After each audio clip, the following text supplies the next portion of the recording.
আজকে আমরা এক লাইনে কিভাবে তিন সংখ্যার গুণ করা যায় সেটাই শিখবো।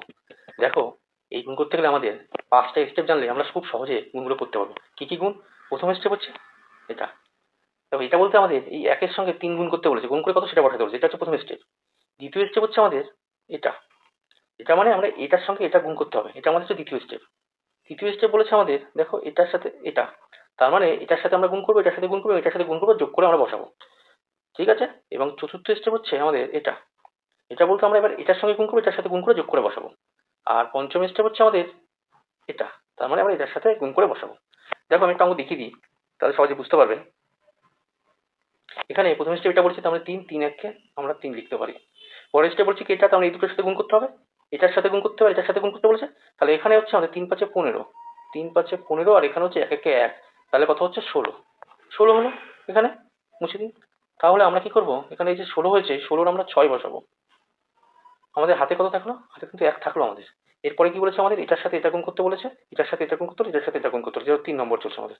তাহলে কি হচ্ছে, প্রথমে 3 6 18, আমরা 18 লিখলাম। পরে কি হচ্ছে 4 1 3 6 18, পরে 4 1 4, আমরা 4 লিখলাম। আর এখানে 5 1 5, আমরা 5 লিখলাম। তাহলে যোগ করলে কত হচ্ছে? যোগ করলে হচ্ছে 18 1 19, 19 আর 4 23, 23 আর 5 28 হচ্ছে। এখানে যোগ করলে 28 হচ্ছে। আমরা এটা মুছে দিলাম। তাহলে আমরা এখানে 28 এর 8 লিখলাম। আমাদের কিন্তু হাতে 2 রইলো। এবার কি বলেছে আমাদের, এটার সাথে এটা গুণ, এটার সাথে এটা গুণ, এটার সাথে এটা গুণ, 4 5 20, 4 5 20, আর এখানে হচ্ছে 6 1 6। আমাদের এখানে গুণ যোগ করলে কত হচ্ছে, 20 আর 2 22 আর 6 28, আমাদের আবার আছে 28। আমাদের 28 এসছে। তাহলে আমরা কি করব, এখানে 28 এর 8 লিখবো। হাতে আমাদের কিন্তু আবার 2 রয়েছে। এবার কি করতে হচ্ছে, পঞ্চমে বলেছে এটার সাথে এটা গুণ করতে বলেছে। এটার সাথে 4 6 24, 24, আর এখানে হচ্ছে 2 আছে। তাহলে কত হচ্ছে এখানে 26। তাহলে আমরা এখানে কত লিখবো, 26।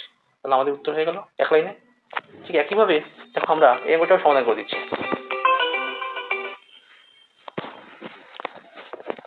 ঠিক একইভাবে আমরা এই অঙ্কটাও সমাধান করবো। এখানে দেখো সেম ভাবে, এখানে প্রথম লাইনে বলেছে এটা, মানে এটার সাথে আমরা এখানে গুণ করতে হচ্ছে প্রথম লাইন এটা। এখানে 3 দুগুণে কত হচ্ছে, 6 হবে, আমরা 6 বসালাম। তারপরে কি বলেছে আমাদের, তারপরে বলেছে এটা। এটা মানে আমাদের এটার সাথে এটা গুণ, এটার সাথে এটা গুণ। তাহলে এখানে 3 3 9, আর 4 দুগুণে 8, 8 আর 9 কত হচ্ছে 17।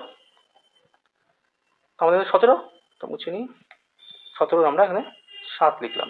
আমাদের কিন্তু হাতে 1 রইলো। এবার কি বলেছে আমাদের, এটার সাথে এটা গুণ, তারপর এটার সাথে এটা গুণ, এটার সাথে এটা গুণ, এই ফর্মুলা আবার। এখানে হচ্ছে প্রথমে 3 5 15, আমরা 15 লিখি।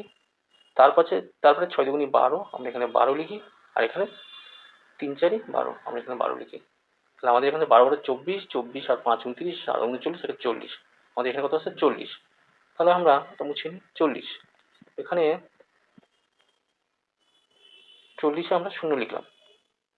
আমাদের কিন্তু হাতে 4 রইলো, তো মুছে দিই, আমাদের হাতে 4 রইলো। এবার তারপরেরটা কি বলেছে আমাদের, পরেরটা বলেছে এটা, তার মানে আমরা এটার সাথে এটা গুণ করবো, এটার সাথে এটা গুণ করবো। এখানে হচ্ছে 3 6 18, আর এখানে হচ্ছে 4 5 20।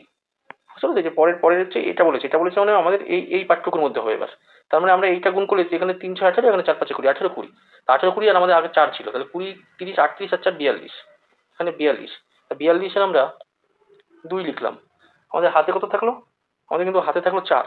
এবার কি বলছে, লাস্ট লাইন বলেছে, লাস্ট লাইন বলেছে কি যে এটা লাস্ট লাইন। লাস্ট এটা মানে কি, আমাদের এটার সাথে গুণ করতে হবে। তারপর 5 6 30, 30 আর আমাদের 4 ছিল, তাহলে কত হচ্ছে 34। দেখো আমাদের উত্তর বেরিয়ে গেল, কত সহজে সমাধান হয়ে গেল।